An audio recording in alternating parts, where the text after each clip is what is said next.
నమస్తే నేను Chandana welcome to great Andhra ఇప్పటివరకున్న టాప్ స్టోరీస్ చూద్దాం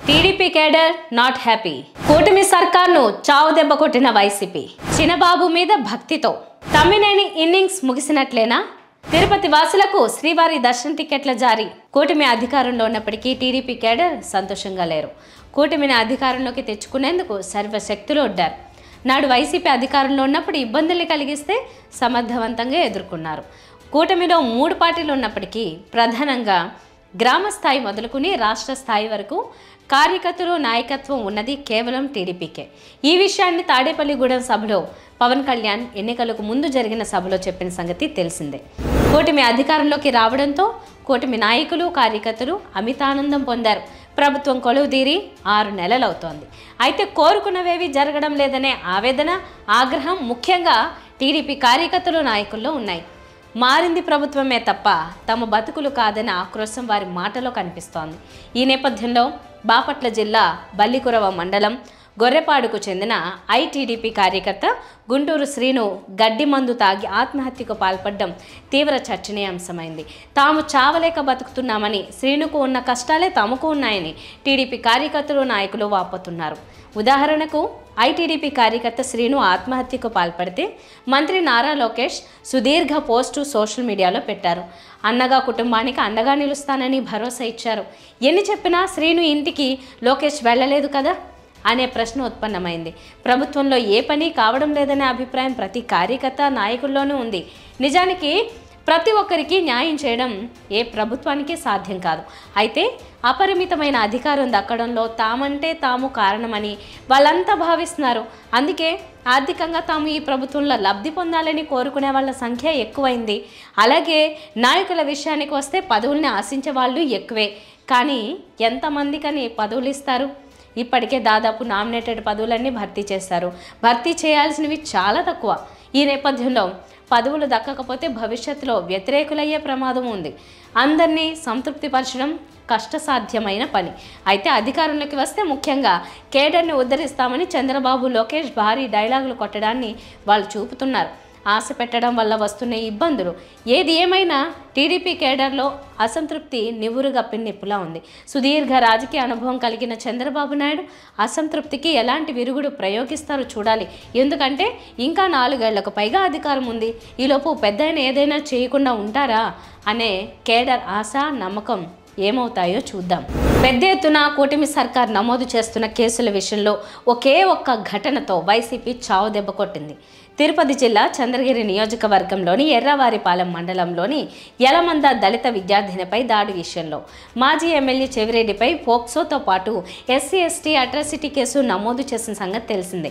ఇదే కేసులో ఈ నెల 1వ తేదీన బిగ్ ట్విస్ట్ చోటు చేసుకుంది బాధిత విద్యార్థిని తల్లిదండ్రులు మీడియా ముందుకొచ్చి తాము చెవిరెడ్డి ఆయన అనుచరులపై ఎలాంటి ఫిర్యాదు చేయలేదన్నారు చదువురాని తమతో తెల్ల కాగితంపై పోలీసు సంతకం చేయించుకున్నారని చెప్పారు తాము పిలిస్తేనే చెవిరెడ్డి మంచి చేయడానికి వచ్చాడని అలాంటి వ్యక్తిపై కేసు ఎందుకు పెడతామని తల్లిదండ్రులు ప్రశ్నించడం పెద్ద మలుపుగానే చెప్పాలి ఎందుకంటే మంత్రి నారా లోకేష్ రెడ్ బుక్ రాజ్యాంగాన్ని నడుపుతున్నారనే ఫిర్యాదులు వెల్లువెత్తుతున్నాయి కక్షపూరితంగా తమపై కేసులు పెడుతున్నారంటూ వైసీపీ నేతలు నిత్యం విమర్శలు చేస్తున్నారు కూటమి సర్కార్ తప్పుడు కేసులు పెడుతున్నారనే ఆరోపణలకు బలం కలిగించేలా యలమంద దళిత విద్యార్థిని తల్లిదండ్రులు మీడియా ముందు చెప్పిన అంశాలే నిదర్శనంగా నిలిచాయి అందుకే దళిత విద్యార్థిని తల్లిదండ్రుల అభిప్రాయాన్ని దాచేందుకు ముఖ్యంగా రాజగురు పత్రిక చాలా ఇబ్బంది పడాల్సి వచ్చింది తాను నిజం చెబితే తప్ప లోకానికి తెలియదని అనుకునే సదరు మీడియా జిల్లా సంచికలో అది కూడా భూమన కరుణాకర్ రెడ్డి విమర్శలకు ప్రాధాన్యమిస్తూ బాధితుల ఆవేదనను తామరాకుపై నీటి బొట్ల రాసుకొచ్చింది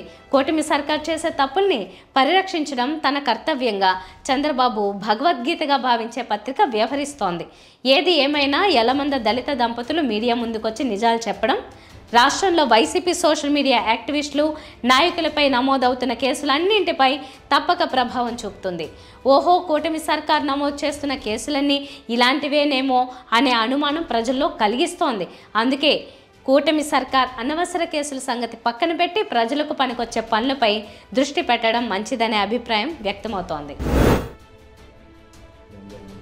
అందరిని ఫోన్ చేసి రమ్మన్నాము నేను మా భార్య అందరం ఫోన్ చేసి అన్నం రమ్మని భాస్కర్ రెడ్డి ఆడికి వచ్చినాడు మమ్మల్ని అడిగినాడు ఏం జరిగింది ఏమైనా విచారించుకున్నాడు మేము చెప్పిన జరిగిన సంగతి అన్నయ్య మారి జరిగింది, వేరే వాళ్ళు ఎవరో తెలియదు కానీ గుర్తు తెలియని వ్యక్తుల పాపను మారి చేసినారని చెప్పినాము. చెప్తే పాడికి లోపల పోయి చూసినాడు. చూసి పోలీసు వాళ్ళు ఆ పాపను అడుగుతూ ఉంటే, మీరు లేడీ పోలీసులు ఉంటారు కదా, అది చూస్తారు, మీరు వద్దులే అని చెప్పని వాళ్ళ పోలీసు వాళ్ళకి చెప్పి బయట రమ్మని సార్ అన్న కూడా భాస్కర్ రెడ్డి అన్న కూడా బయటకు వచ్చేసినాడు.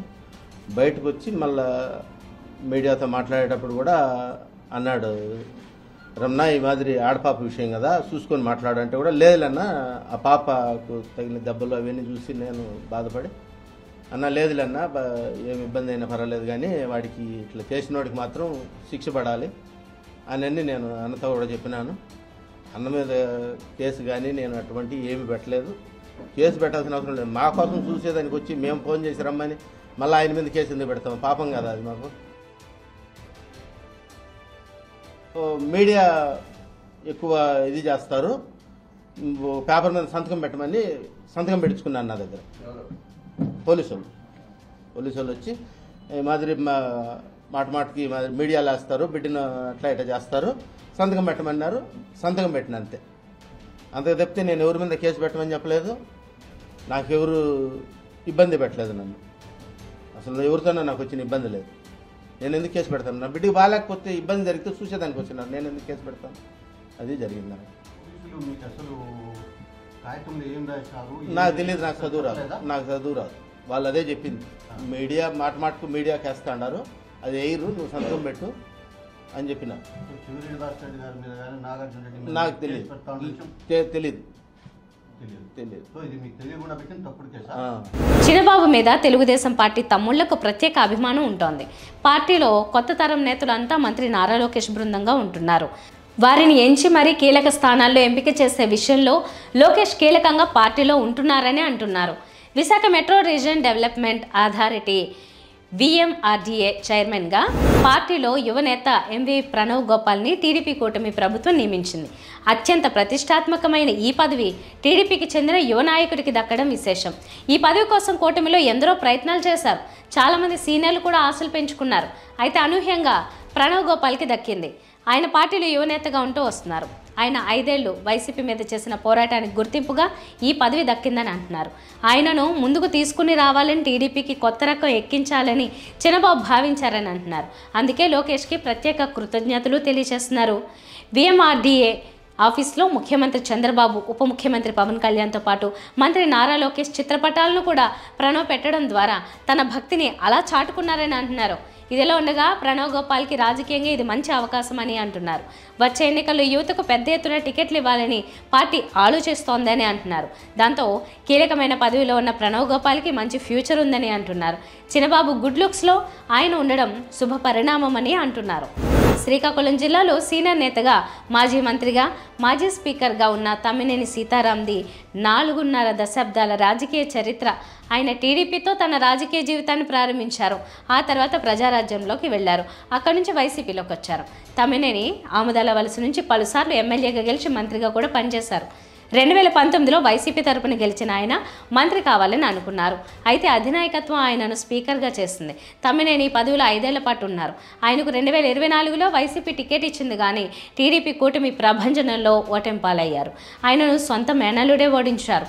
అలా టీడీపీ అభ్యర్థి రవికుమార్ చేతిలో 2 సార్లు ఓడిన సొంత మేనమామగా తమ్మినేని మిగిలారు.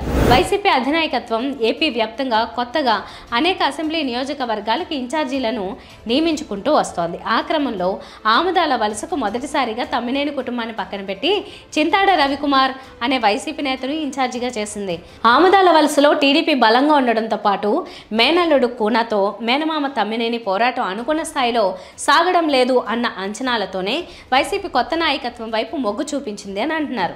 తన రాజకీయ వారసుడిగా కుమారుణ్ణి తీసుకుని రావాలని అనుకున్న తమ్మినేనికి ఇది షాకింగ్ పరిణామమే అని అంటున్నారు.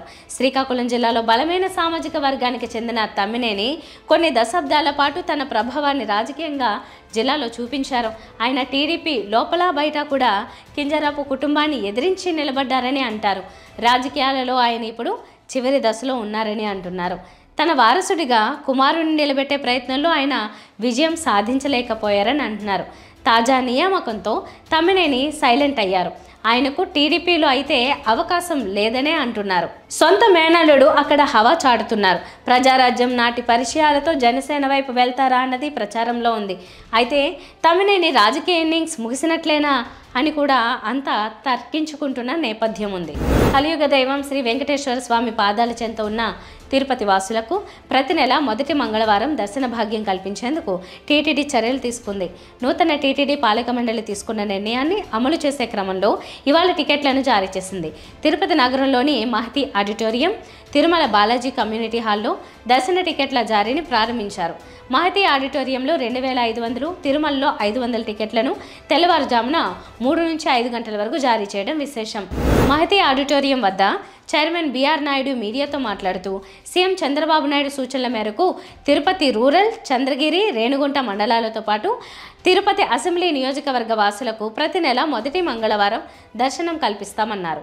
ఇవాళ స్థానికులకు శ్రీవారి దర్శన భాగ్యం పునరుద్ధరణ జరిగిన శుభదినమన్నారు. తిరుపతి, చంద్రగిరి ఎమ్మెల్యేలు మాట్లాడుతూ తమ నియోజకవర్గాల పరిధిలోని భక్తులకు ప్రతి మంగళవారం ఉచిత దర్శనం కల్పించాలనే నిర్ణయించడం అభినందనీయమన్నారు. ఈ కార్యక్రమంలో టీటీడీ ఈవో శ్యామలరావు తదితరులు పాల్గొన్నారు. ఇవి వాళ్ళ టాప్ స్టోరీస్. మరిన్ని అప్డేట్స్తో కలుద్దాం. నమస్తే.